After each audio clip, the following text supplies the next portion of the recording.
InterChange, weekly conversations with Stanford scholars working on the frontiers of knowledge. Host of InterChange is Alan Acosta, Director of the Stanford News Service. Hello and welcome to InterChange. Our guest today is Dr. Leonore Herzenberg, an immunologist and professor of genetics at Stanford Medical School. Lee, welcome. It's great to have you here. It's good to be here, obviously. Great. You and your husband, Dr. Leonore Herzenberg, have spent much of the last 10 years on AIDS research. But I wanted to start off talking about your most recent work, though, which shows that painkiller acetaminophen may be more toxic to people who are HIV infected than to the general population. Can you talk a little bit about that? Well, yeah, it's been a surprise to us, but an important finding.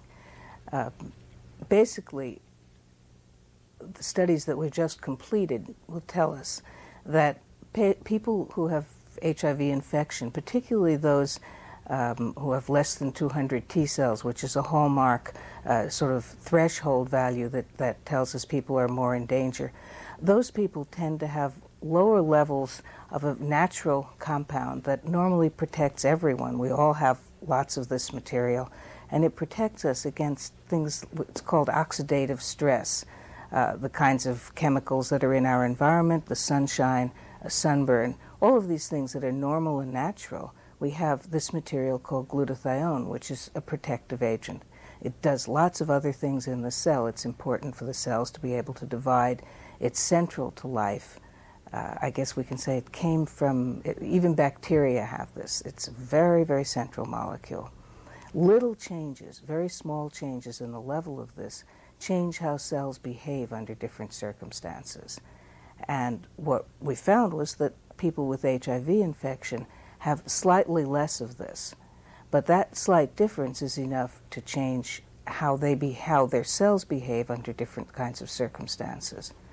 And we found, for example, that it's really very sad to see that people who have the lowest levels of this are at the highest risk of dying. So, now, did that come as a surprise to you with the link to acetaminophen, or as many people buy it as Tylenol? Did that part of it come as a surprise? Well, as basic scientists, it was not a surprise to us that a change in this glutathione molecule would change the level of what cells did.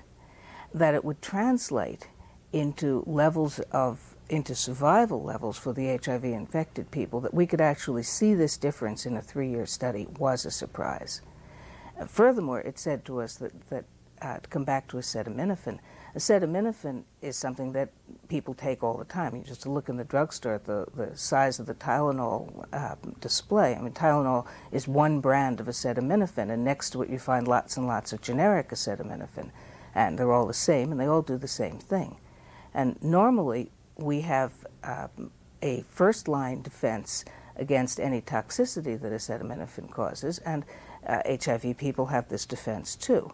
The second defense, which is the defense against it really being toxic, is one that is the glutathione defense. And that's absolutely crucial. And a recent study has shown that, in fact, when HIV-infected people take Tylenol, they have less of a defense. Now, our studies predicted this, and the prediction was so strong, we were so concerned that HIV people were more sensitive to this, that we told the world about this. We wrote scientific papers, and in fact, it was covered a lot in the press at the time. And I think that the HIV community, I hope, is aware that this may be for them a slightly more dangerous drug. Should they be worried about other types of painkillers, ibuprofen or aspirin? You know, I'm not a pharmacologist, Right. I'm not a doctor, and I really don't want to make those statements. In fact, if their physician feels it's important for them to take Tylenol, they should, because the risk is not like you're taking arsenic, you're going to die. What it does is it depletes the glutathione, and at the same time as it depletes the glutathione, it also makes the cells more sensitive to killing, so that you can get more liver damage, more kidney damage, and a number of other effects. So in general, they shouldn't be taking it. Now, there are a large number of other kinds of medicines that do the same thing, that deplete glutathione. And in fact, what really should be done is a study should be made of what all of these chemicals are, and HIV-infected people should be advised not to take them. Doctors should be advised that if they have another choice, they should choose one of the other medications. This is kind of going on. We're pushing for it, but this is, again, one of these political issues that is not, well, it's a complex story. Right. When the first cases of AIDS were recorded in the early 1980s, no one could have predicted the impact the disease would have, both on scientific research, on healthcare in this country, and on society at large. What was the scientific progression that led you from the work that you were doing and your husband into the study of and research around AIDS? Well, it was a combination of scientific and social. Many years ago, in the early 1970s, late 1960s, early 1970s, my husband had conceived of the idea of building a machine that could identify different kinds of lymphocytes. Now, lymphocytes are the cells that protect you. They're the immune cells, and there are many different kinds. And we knew by looking at a microscope, down a microscope, that we could recognize different kinds. And we could recognize them because we had ways of making them fluorescent, either green or yellow, to be very simple. You'd look down a microscope and you'd say there are 16 green and 15 yellow. And somebody would say, well, the green ones do this and the yellow ones do that. And someone else would say, oh, no. The yellow ones do this and the green ones do that. And this argument went on. And my husband, who comes from a biochemistry background, said, if you want to know what molecules do, you separate them. If you want to know what cells do, you have to separate them. And so he conceived of the idea of building a machine that would separate cells according to whether you had stained them yellow or stained them green. And then we could say which ones did what. And he actually succeeded in doing this. This is a great Stanford story. It involves cooperation between several laboratories. Henry Kaplan, who was the professor of radiology, was one of the people who helped fund this. Elliot Leventhal and Josh Lederberg had a Mars space laboratory, and there were engineers there, and they advised on this stuff and eventually got into doing the actual work. The great Stanford interdisciplinary story. Exactly. And our feeling is, anyway, we tend to be very interdisciplinary. We're in a genetics department. We work on immunology, etc. So Len got the funding together and actually got the engineers and the scientists together. And being the biologist, he knew what needed to be done. That was the real trick, was to really understand.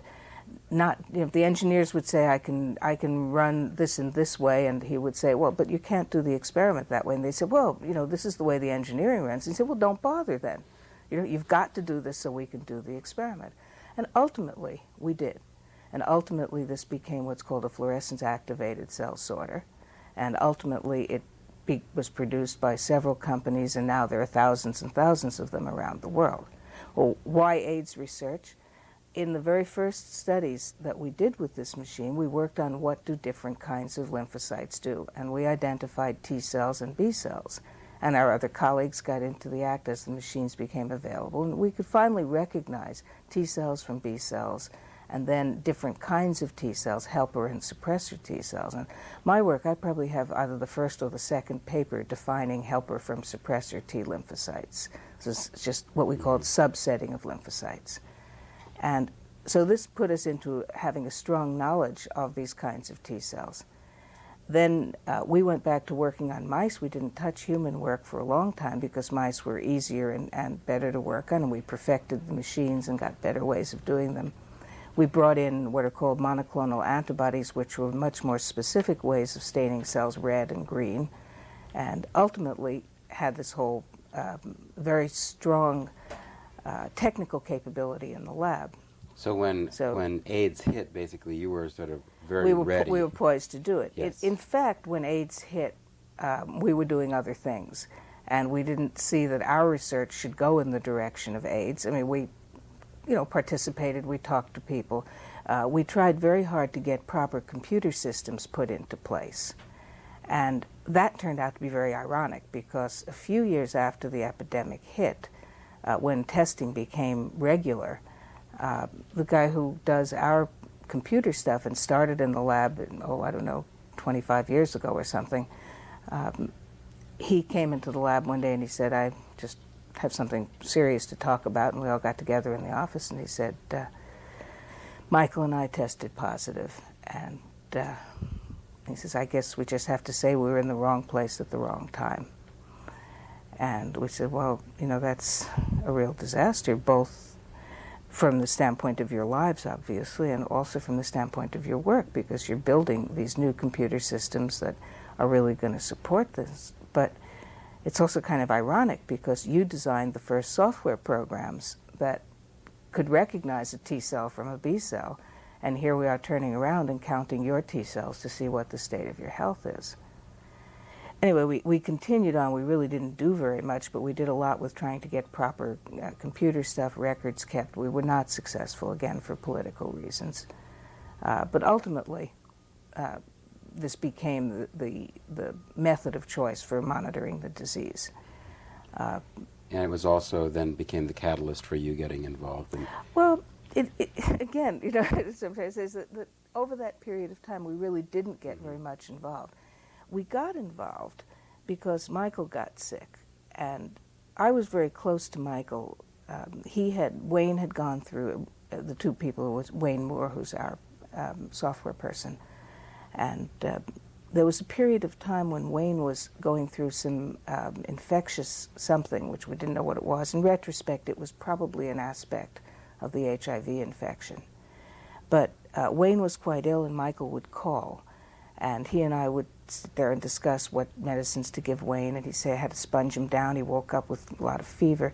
And one day I realized that the conversation with Michael was the conversation I would find perfectly normal to have with any wife of someone who was sick. And this whole thing became for me suddenly a realization that this couple, who were very strange to me as a gay couple to begin with, were a couple. And I began to just really recognize how their lives worked, how my life worked, and the closeness developed. I became very close to Michael, who was just the most fun person in the world anyway. He would say, hey, you sit right down there, girl, you sit right down. I'm doing this, I'm cooking supper, and you just sit right down there where you are. It was in Kentucky. Anyway, Michael got sick, and we then began to feel powerless. Here we'd done all this research, we knew all this stuff about lymphocytes, and we couldn't do anything. We didn't know what to do for Michael. And just at that time, a letter came from a colleague in Germany. And the letter, this was a colleague who had worked on things like glutathione and small molecules and their effects on T lymphocyte function. And his name was Wolf Droge, and he said, it would be a very good idea if, since these T cells they have fewer T cells, if we could at least make the optimal function for the T cells. Now that struck me as very sensible. And so he apparently had sent this letter to another 100 colleagues. We were the only people who looked at it and said this was sensible. And he had tried a drug, N-acetylcysteine, which is the antidote to acetaminophen poisoning. And he knew that this increased glutathione, and he knew that you needed glutathione. So he tried this with a neighbor's son, and the neighbor's son did better. Now, as soon as you tell that to any MD who's done this, they'll say, oh, well, we know 100 of these anecdotes, they're not useful. But our statement was, yes, but, maybe this isn't, maybe we can try this with Michael. We did. Unfortunately, just about that time, Michael had a severe case of sun exposure, probably mild sunstroke. And he got very sick. We now understand why. We now understand this probably put a tremendous strain on his glutathione. And so, anyway, Michael never got to try the drug. But other people who were in their circle knew that the drug was there, and they said, could we try it? And they had very good effects. So we started to collect good anecdotes. Everybody who took the drug had a good effect. Right. There's still anecdotes. It didn't prove anything. Recently, doctors have had a great deal of success treating HIV with a new class of drugs called protease inhibitors. Could you tell us how protease inhibitors work in the cell, I guess, and how that might be different from AZT or NAC, as you've talked about here? Yeah. What we found, just take you one step further with Michael, and it will answer this question. Being basic scientists, we started to try to understand how this could be working in the cell. What does acetylcysteine do? What does glutathione do to the immune system? And that allowed us to pick up that whole story. And what we found was that actually we could block the HIV infection from proceeding in vitro in cultures simply by keeping the glutathione levels high. Now, AZT blocks the virus from being produced, and it blocks it at a step where it prevents certain metabolites from being made. This acted at a different step in the pathway. It prevented the signaling to the cell. It prevented the cell from hearing a signal which said make virus. The AZT, once the signal was heard, it would stop the it would block the virus from being produced. So we then argued in an article in Lancet a while back that these two things should be used in combination therapy because the two together are attacking different points and therefore they should work better. The protease inhibitors work in yet a different way, and they also inhibit viral production. And so there's now they're using combination therapies. We're still arguing that they should include the acetylcysteine as another arm of this therapy. We're not really getting very far, and part of that has to do with virtually no medical doctor that I've ever met, maybe there's one or two, can say more than glutathione. I had that in biochemistry. Tell me what it does. Is it a long protein? And we say, no, it's a little three amino acid peptide. It's like a little teeny piece of what could be a protein. How much does protease inhibitors, AZT, are very expensive? Is NAC also expensive, and does that play into this at all? Or? No, it plays into it in the opposite way. NAC is cheap. Right. It's well, that's very my, cheap. Yeah, my point. Okay, I mean, this is the old story. If aspirin could cure AIDS, we'd never find out because no one wants to run the trials. The cost of running the trials for a pharmaceutical company is high, especially the way they run them.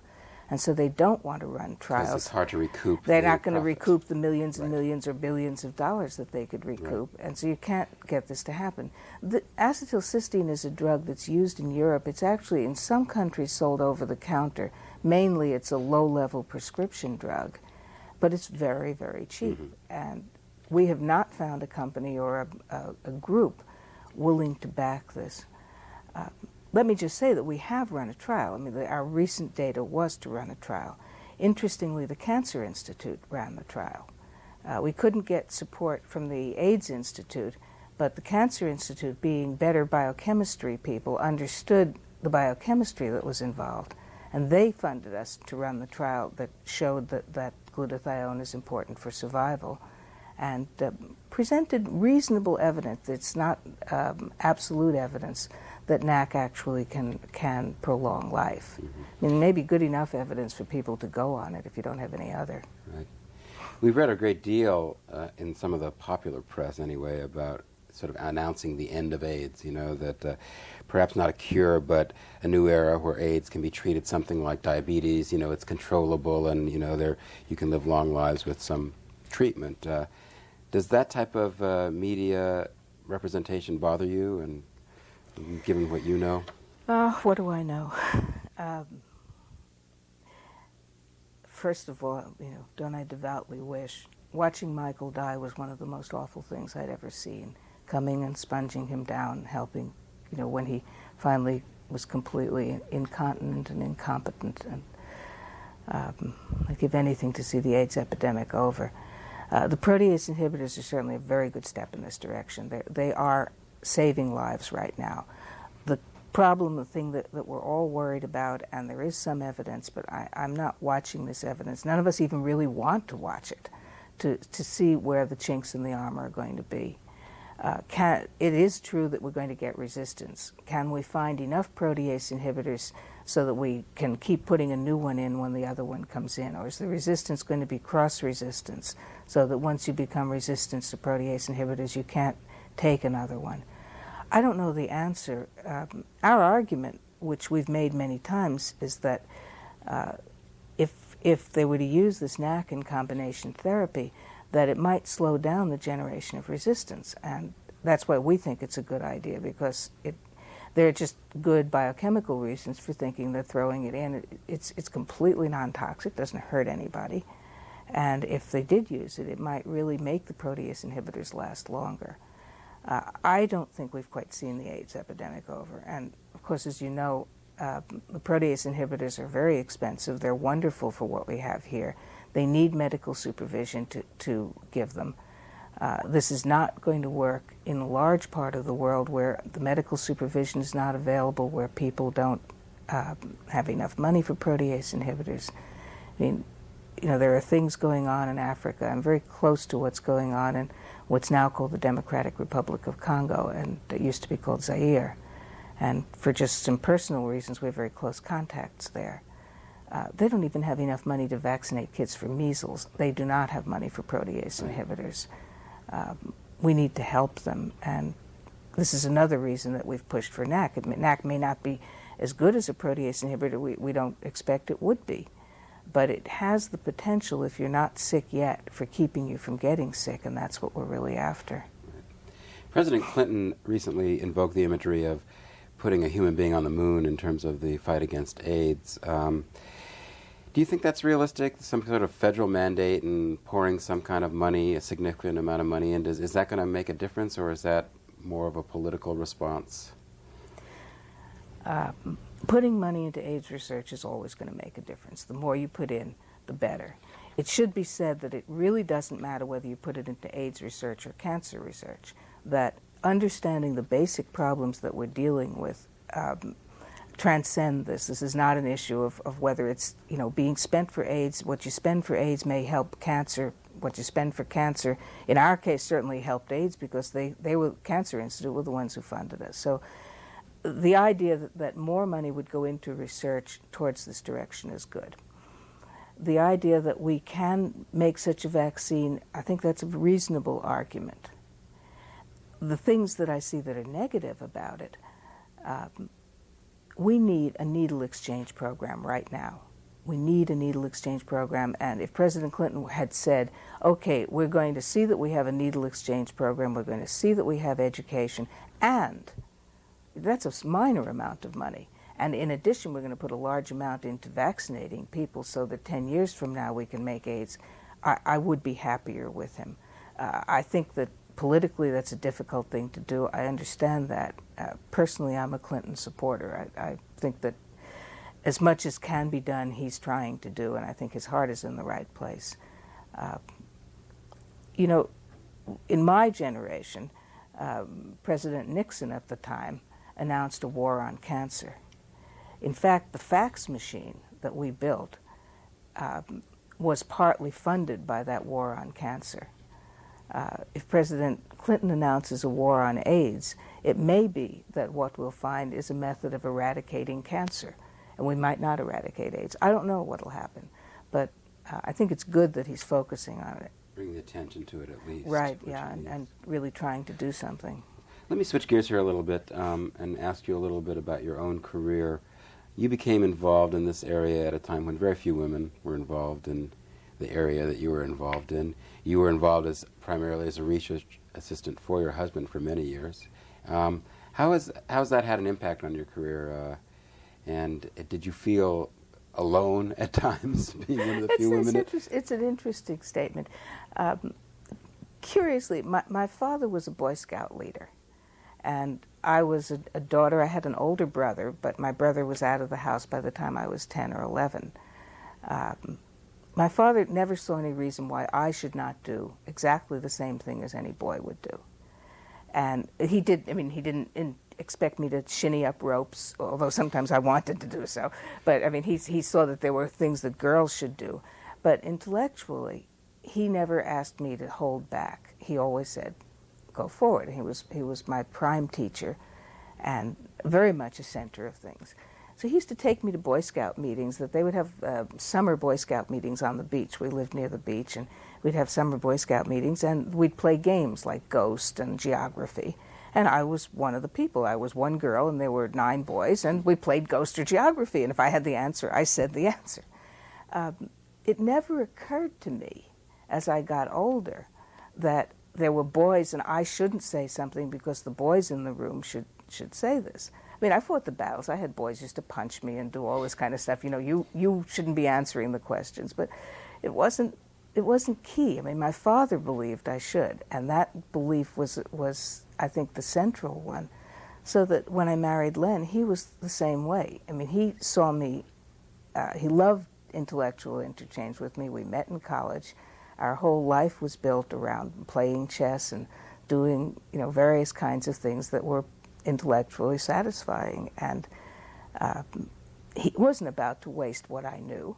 If I would know it and I could use it, we had a lab. We were trying to struggle along as to, kids from a ghetto in New York and trying to make it in a scientific world. It wasn't easy. It was, you needed to make good discoveries. And he wasn't about to say to me, well, kid, you're a girl. You can't do this.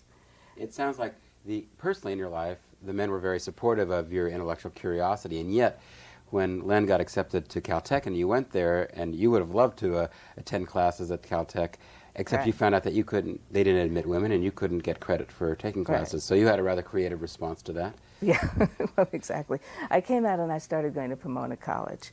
And Pomona was a great school, but the biology department was, middle-aged, and they were teaching us how to stain bacteria on a slide.